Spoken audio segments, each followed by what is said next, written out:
Hi there movie fans, happy 2023 and welcome to another edition of Movies. Today we're reviewing I Wanna Dance With Somebody, the 2022 musical drama directed by Casey Lemons, charting the rise and demise of Whitney Houston, record-breaking singer-solo artist who dominated the music charts for nigh on 30 years. The film stars Naomi Ackie in the title role, with fine supporting turns from Ashton Sanders as husband and fellow R&B artist Bobby Brown,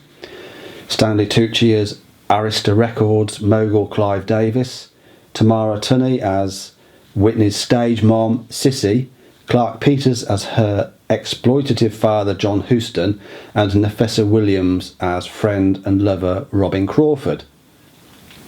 The film largely charts the highs and lows of Houston's career, from her performing in church choirs and as a backing singer to her mother Cissy Houston in small stage venues circa 1983 to her early untimely death at age 48 in 2012, and does so in regular linear fashion, notwithstanding a central iconic performance at the American Music Awards in 1994 that opens and closes the movie. This then hints at which side of the fence the movie falls, for the film is a quite sympathetic portrait of this troubled soul, which would prefer to dwell on how magical her voice was, how supremely gifted was her talent, than to peer too deeply at the supposed toxicity of her relationship with Brown, how domineering her parents were, how drugs came to dominate her life, or how she appeared to some to be a traitor to the black community, and how that might have shaped her identity or propelled her drug use. And this is odd because the screenwriter Anthony McCartan has form. He wrote biopics The Theory of Everything, Bohemian Rhapsody and Darkest Hour. In each we gain a measure of the artist's demons or what drove them to succeed. Here, the story largely refrains from close, deep analysis, although it doesn't shy away from touching or hinting at the various eddies in her career. The problem is that when you believe a moment has come along where the story might expand on Houston's troubles, identity politics say,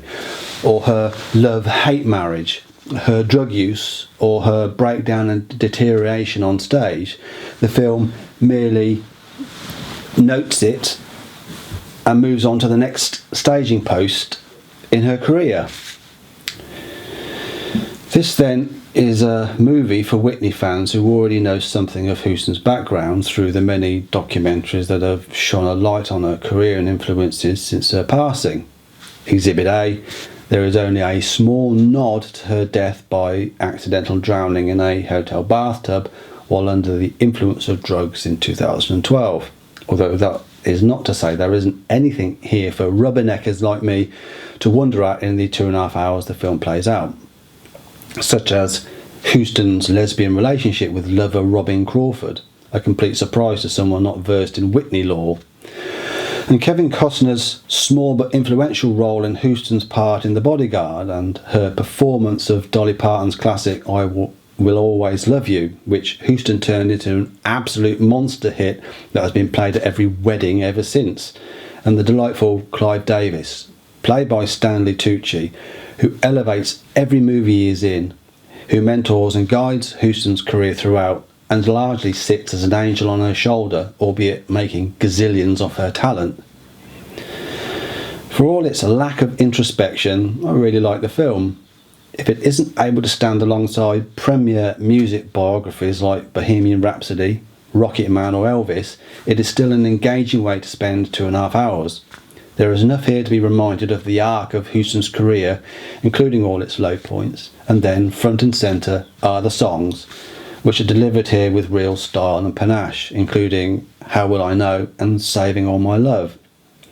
You do not need to love Whitney Houston to appreciate she had a remarkable ear for a tune, to admire the creative process involved in producing her music, including Clive Davis' influence on it, and then of course to marvel at the power and projection of that voice.